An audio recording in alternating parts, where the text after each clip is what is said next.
Hello and welcome to Soul Talk, where we explore the soul in all things. I'm Nancy, and today I'm with Holly, Judy, Susan, and Leslie to talk about what is the soul and how do we know it?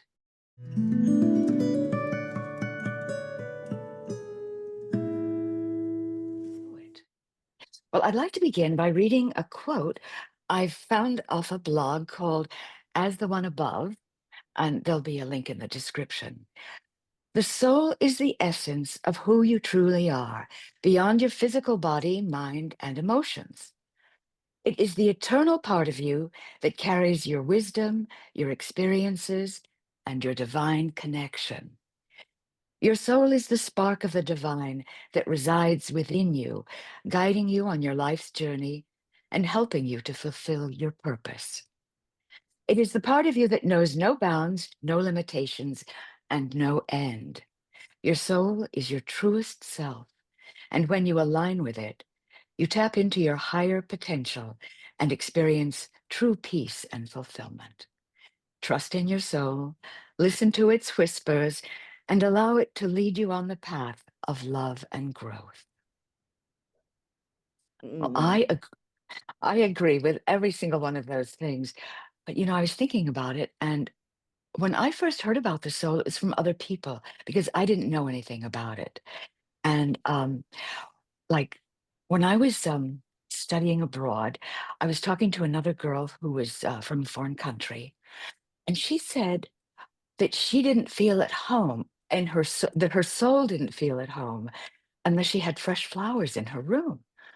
And I was very impressed because I don't know that I'd ever thought about what made my soul feel at home. And so I was like, so that was something. And then I had a teacher in college who told us to bare our soul on stage. Now, I think we all knew what she meant, letting go of the ego and coming from a true place within, so you could be the character and let go of the self.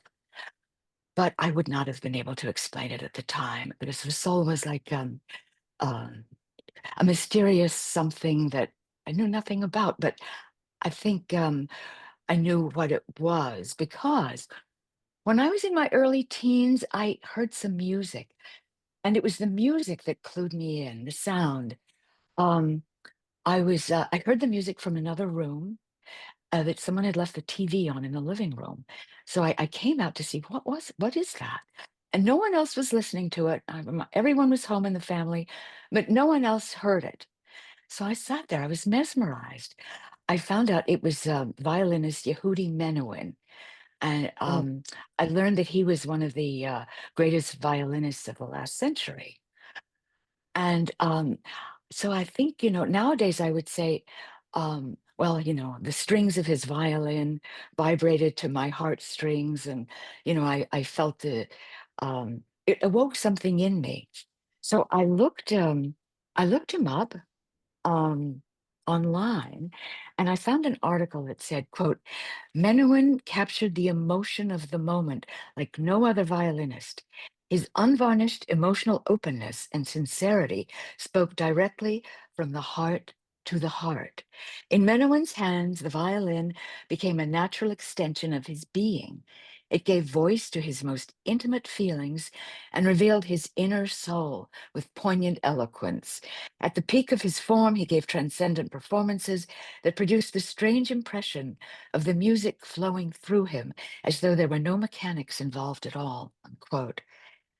So, it was like he was bearing his soul as he played, as if there was no separation between him and the music. And he was able to touch others and to connect us to our own souls. So, can you remember a time when your soul called to you, even if you couldn't explain it at the time, but you can now? I think beauty is the effect of beauty lifts us out of our, everyday selves, for want of a better way of putting it, somehow, like you experience it, and you enter a more transcendent space, when it really where it really hits you. I mean, we pass beauty by and we acknowledge it, whatever. But when it really hits you in the heart, when it really connects, it lifts you out of awareness of yourself because the everyday self walks around being aware of itself all the time. What's it going to eat? Is it comfortable? Is it whatever? Am I happy? All of those things. But there are moments when, and music does it, when it lifts you, and other beautiful things lift you out of that for even a tiny moment when you're beyond that. You're not that. You don't know, you're not even focused on who you are. You're Yeah. just there experiencing something exquisite and transcendent and sublime. um, just catching a glimpse of a beautiful sunrise or something, and just catching it, and suddenly you're disconnected from the everyday self. You're not in it. It's hard to put into words, isn't it? It is hard. Yeah. So it was a sunset for you? Something like that? Something in nature? Yeah, music does it. Just transcendent moments. The birth of a child, there's another one. Um, you realize that you're part of something larger. It's beyond beyond the ordinary, you know?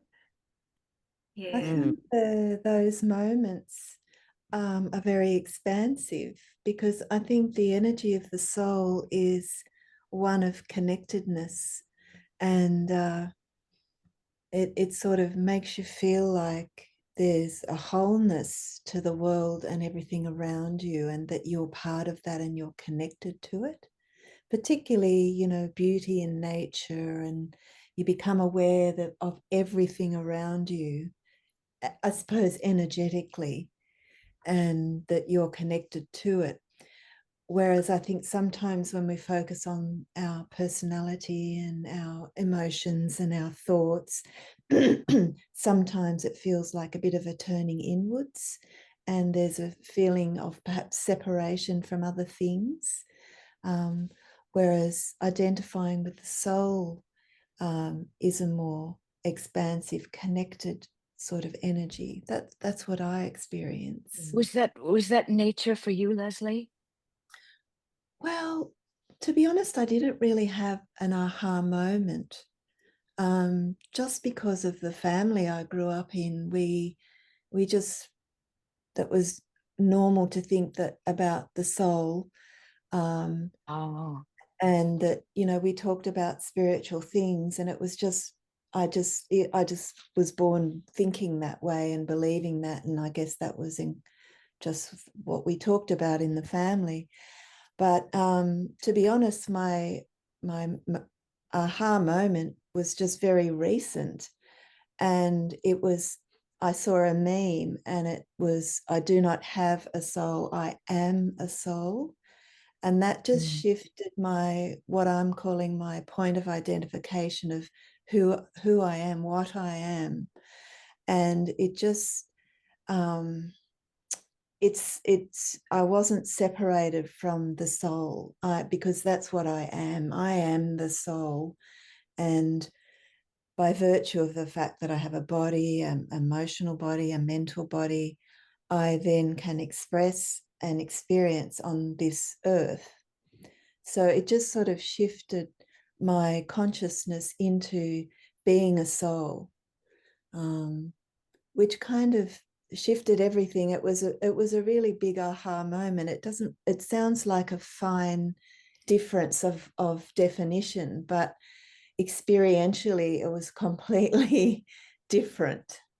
And I think from that moment, which is maybe about 18 months ago, I feel like things have started to unfold. My awareness, my relationships with people, my with everything has had a subtle shift and a difference. What's it like? What's it like, that difference? Um, I feel it's more heart centered.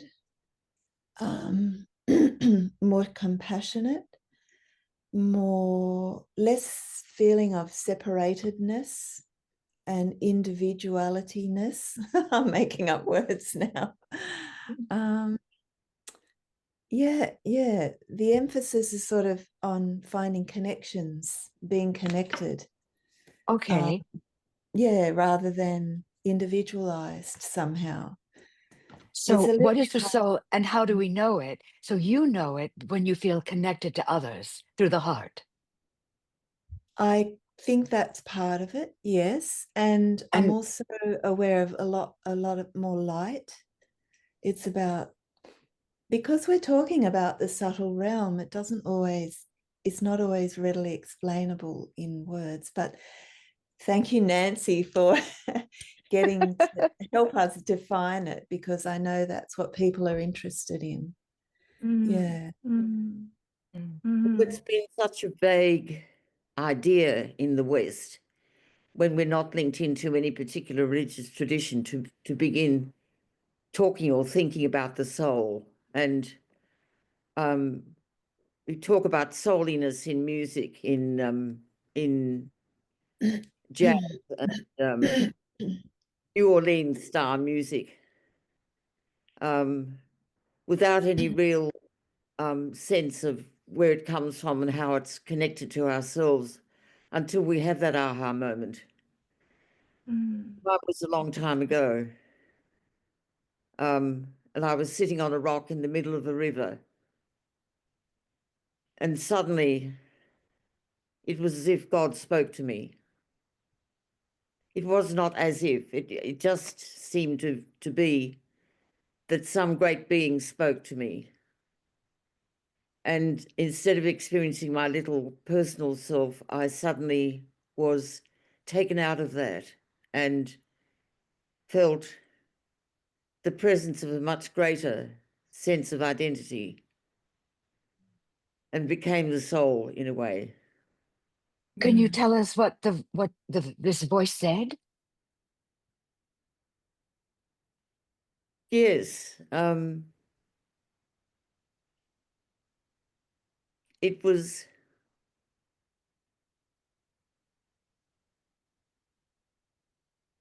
was you are mine, really. That's the closest I can get to it. What was that? I didn't get that. It was what? You You are you mine? are mine. You Oh, are mine. wow. Well, how old were you at the time? About 26. Mm, you are mine. What did you Mm. think when that happened, when you heard that? Oh, I was just in ecstasy and thought, well, I understand now. Yeah, that's the Y- closest I can get. Okay, well, that's an incredible story. You were sitting on a rock in the middle of a river? Yes, I'd swum out to the rock and was sitting in the sun on the summer's afternoon on this rock in the river. And there And and this, all of the things connected with work and home life had fallen away in that moment sitting on the yeah, rock. I can picture it. I can picture it. And Wow. Susan, from that moment, Susan, did you Mm. feel things changed about the way you were living or thinking about life, or did you start to have certain realizations from that moment? Things changed, in that I was meditating more after that, Mm, and separating myself from the chaos of the life around me more, mm, and going into quiet places. mm, But that was how it was different. Mm. mm, mm, Wow. I It was must have been a already. beautiful, beautiful mm, feeling. It mm, was glorious, but I was already a student of Alice Bailey. So, Oh, that's the ageless wisdom. So you were mm, studying about this. You had knowledge. You had knowledge. yes, I had knowledge. Yes. Ah, Mm, yeah. mm. So, It's uh, yeah, sorry, I just want to see. I went on this soul search. I was a soul searcher. I went on this soul seeking journey. And so Leslie, you grew up in that environment, and Susan, you knew about it from a young age, and were claimed at a young age as a being that was being looked after, taken care of. And Judy, you were touched. Yes. Well, I think from there are different moments in our lives, aren't there, when we can point to things and we can look back and think, that's interesting what happened at that point. I find and Susan mentioned meditation. When you get into meditation and you practice it for a while, and you find that you go more and more deeply into a space where you're not aware of your outer or everyday self at all. And I think you enter there into experiencing things from a soul's perspective, from a soul's experience of things. But Mm, it made me think, Susan, when you were describing the ecstasy and so on, it reminded me of what a lot of people who've had near-death experiences come back and talk about in that subtle world, where they speak of this exquisiteness, this plane of um, the, Of the pure love. experience of that. Yeah, it's pure love. It's unconditional. There's no judgment. You're just being in immersed in this sense of interconnection with you're part of everything. It's Yes, even beyond interconnection. You're actually part of everything. um, it's not separate, and therefore um, all of the emotions and thoughts that consume the little self about its individual separateness just dissolve yes, because it's not yes. relevant there at all. They just don't exist in that mm, that sense of That's that's so yeah. critical to say that it's not relevant.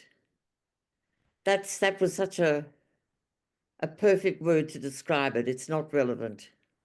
Yeah. mm. Yeah.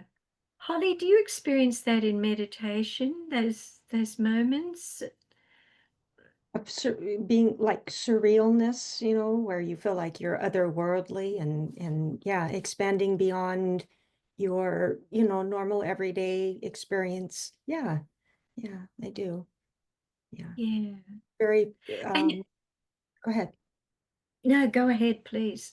Oh, well, it's very liberating. So, I was going to share something, and the experience that I had. You asked Nancy, what is the soul, and how do you know it?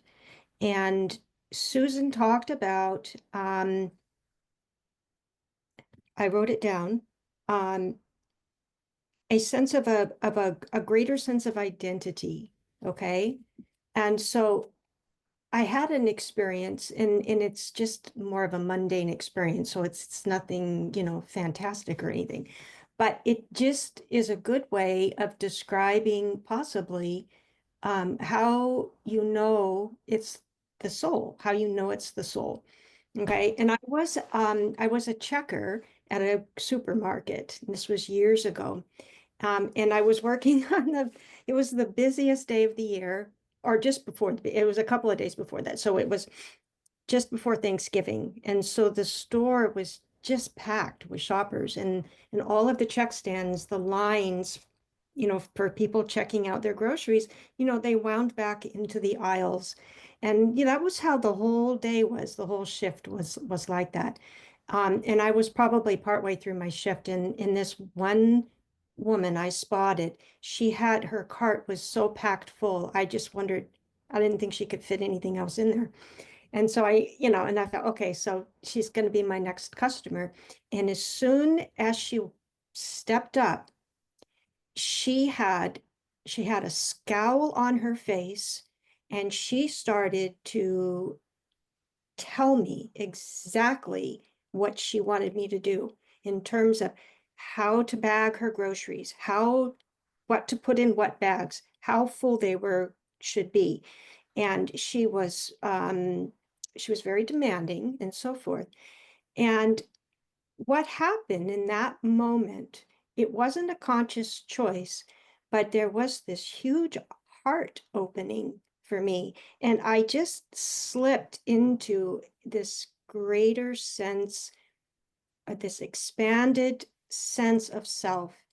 And from that point forward, everything that I did, I spoke to her in a very kind in very respectful way, and I honored everything that she said. And even when she stopped me when I was doing something, she was telling me everything that I was doing wrong, and didn't I listen to her, and all of these kinds of things going on and on. I just responded with love and openness and acceptance, and there was no part of me that felt upset with her or felt impatient with her or angry with her. I just listened and I responded very kindly and gently. So, as I was doing this, like I said, she had a bunch of stuff, so it took a while to get her through the line. About midway through, I started interacting with her in a different way, and I asked her very kindly, "Can you check this bag and feel if it weighs, if it weighs too much, I can take something out." And she kind of looked at me funny, and she picked up the bag and she says, "Well, I think that one's fine." So I put it in the cart and I started working with her that way. And I noticed that as I was doing that, she was softening. Her demeanor was softening. She wasn't um, quite as gruff. But anyways, my point was is that for me, that's the soul. There was just this aspect of my higher self, that just swept in and moved, the whole situation and held it in this field of light and love. And it just changed the whole course of events. So that's my explanation Mm. of You sound like an angel. Yes. Oh, that's wonderful. It it's can just happen But Yeah. on a rock in the river, or it can happen in the supermarket. anywhere. So, yeah. Or in a family environment. I've got a family who tend to be sometimes a little bit like that customer you spoke of, Holly. They can be very how shall I put it, opinionated and so on, and so on. So in this family gatherings, um, I just relax and open the heart and love them. And it changes the whole atmosphere because you change yeah. in a sense. I mean, you step into something that isn't you, the ordinary you, and Mhm. you just radiate love and you just Yeah. smile it at them, and talk about things that they love, their children and things like that. And and and it's just wonderful, Mhm. because of because we remember that we're all connected together and we're all in the heart in a way. Once, yeah. And you Yeah. were drawing forth the heart and opening the Well, heart of that lady. I was seeing her as a soul. I wasn't seeing Yeah. her as as a grumpy person. I was seeing her, as looking at Yeah. her, and I was drawing that out of her.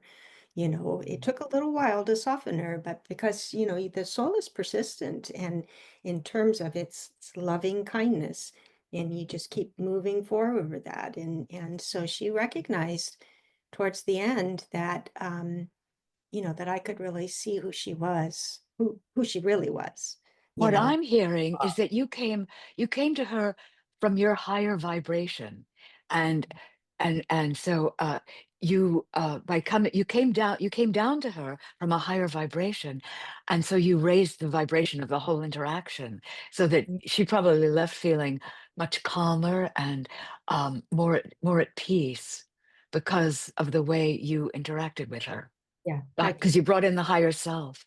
Yes, And I that you, think it you had some appreciated in your soul. Mm. Because we are spiritual beings. That's the thing. We're not just physical beings, and we have an energy field around us, which is what we create as we're living.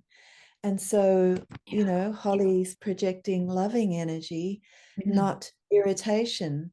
And wherever we identify, that's the kind of energy that we're putting out. And that's the kind of what the reality that we're creating around us. And so when we're talking about the soul, when we're having these experiences, we realize that our consciousness is on a spiritual plane as well as on this physical earth plane at simultaneously. And so, yeah. And so if we're afraid or if we're putting up, barriers, then that's the energy that's going to come back from the other person too. So you put out that loving, inclusive, supportive, compassionate energy. She was obviously highly stressed about her shopping trip, but you didn't, and she was putting that out, but you didn't bounce that back to her. You put something different out to her, and I'm sure her soul responded. And don't you think the divine spark? We hear that we all have this divine spark within, and Mm. so once you acknowledge that within yourself, and if Mm. you can think of it when you're interacting with other people, they have it too. And all you have to do is like the violin struck a chord in me that was obviously very well. It was very memorable because I can remember it very well. And it like I felt his this violin music, the divine spark in the music ignited the divine spark in me. So if we are, the more we're aware of our own soul, our own divine spark, the more we can be aware of igniting it in others that we interact with, by just coming from that place of Mm. divine love, if possible. Yes, yes. It's interesting, Holly, how it just came out of you, that you didn't see her and go, oh, I better do a soul response here. It came out. Yeah. It's drawn out of us.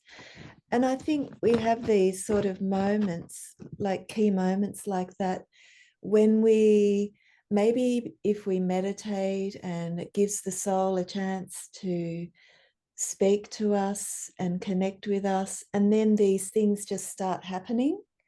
You don't kind of plan them, but you kind of open the door to the possibility of your soul speaking to you, or you experiencing the world as a soul. It's sort of, yeah, it's not something you can have a strategy for. You just create the possibility for those experiences. Well, I think that I word think create is important. Creativity, when you are involved in a creative uh, painting, for instance, if you're painting or dancing or Playing the playing an violin. instrument. Yeah, yeah. You're coming from your inner being. You're expressing, um, you know, your inner being, and so you don't have. You're connecting.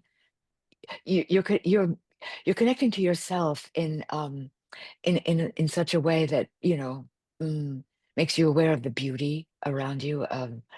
And the more you're aware of the beauty around you, the more you're aware of the beauty in other people. It just snowballs, and one thing sparks another.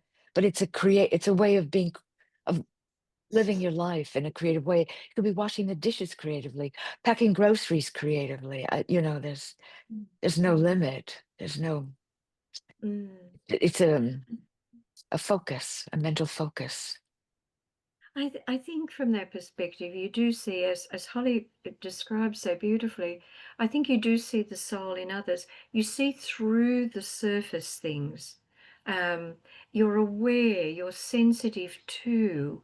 Um, Someone may appear to be angry, but what you can feel is the pain behind that, that Mm, is expressing in defensive anger at the world, and so and your heart goes out to them because um, gosh, it's hard to put into words, isn't it? That experience of just knowing and loving um, them, yeah. no matter what the external expressions of the personality are, that there's something behind all of that, that there's something that is beautiful and glowing and so on. Um, And the minute that you touch that, that you're aware of it. It's not like you separately reach out and touch it. It's like you just being aware connects, and then gradually that oneness that you share starts to express outwardly. Yeah. Actually, Absolutely. going to the supermarket and the shops and so on, where you're exchanging with people um, that you don't know personally, is a wonderful experience of realizing this, isn't it? Because there's this connection in that exchange, that outer exchange opens the door for this inner experience of oneness. Yeah. Just a smile, when people just look up and unexpectedly smile. And in that instant, there's just that connection. There's not two separate people there. It's beautiful. That's true. That's true. Yes. Yes. And it happens, Well, it yeah. happens regardless of where you are at the time. It can happen anywhere, can't it? I think we Mm, can, like when we see people that are, maybe they're angry or they're in a bad mood or whatever they're experiencing, I can relate to that because I've felt like that myself. And, I'm not always my best self. And so I think, oh, I know how you feel, and I just feel empathy for how they are. And because we're all here on our journey and living our lives and hopefully becoming wiser and on our soul's journey. So I think we can relate to that. Don't have to take it personally and react. That's the goal. yeah. Yeah. Well, when people go say they're searching for their soul, what are they doing really? Mm. Well, the I thing wonder is, if they they, already have it. well, they are it. That's who they I are. know, but why do we go? Do you know the Yeah, expressions yeah, going soul yeah. searching and um Mm. Maybe they feel uh like something's missing. They just know there's something, but they can't define it yet. It's an awakening. They're on a yeah, path of awakening, and they yeah, it just, is an awakening. and Yeah. then I suppose you have an experience, and you kind of make sense of it, and you see things have changed, and it's slowly realization comes, but it's a combination of um, maybe reading about it or talking about it, but then there's that experiential component where you just know something, and that's how it unfolds. Mhm. And Your it does body. unfold. It's not everyone who experiences the soul. It's at certain levels of development that it becomes possible to connect with the soul, isn't it? and experience it in everyday life. Yeah, because not everybody's interested in that kind of perception of life, you know. You have to Mm. be, I think you have to be geared to, the inner being or God or, the divine, or you have to be, sort of tuned in a little bit. Um, Yes. I, w- w- um, when I was searching, and then Leslie, you said awakening. Yeah, I had an awakening that what I was looking for was in me. It wasn't outside of me. It was Yes. in me. And that was, such a revelation, Mm. Because I Mm. think a lot of soul searching, people are they're looking out there in the world for it, but that isn't where it Yeah. is. But they have to do that first to realize that that's not where it is. And then it comes back. Holly? Well, I'm just You thinking that what's happening is that you're identifying with the one who is not the soul, the one who is searching for the soul, rather than identifying as being the soul.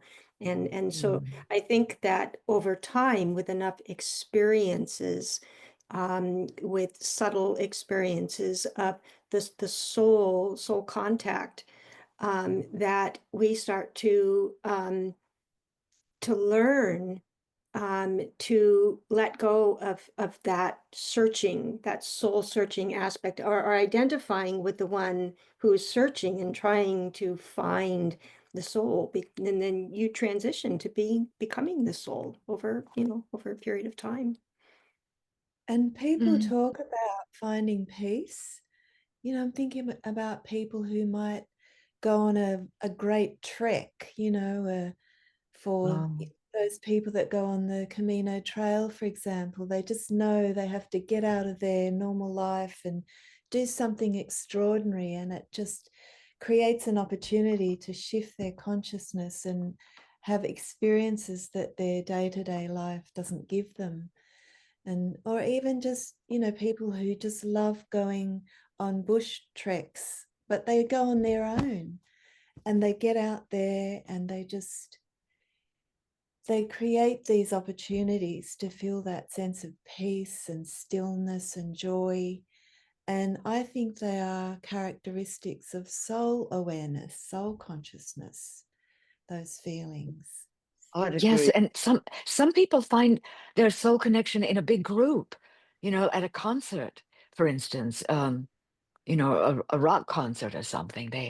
They um they feel it in the community, in the group.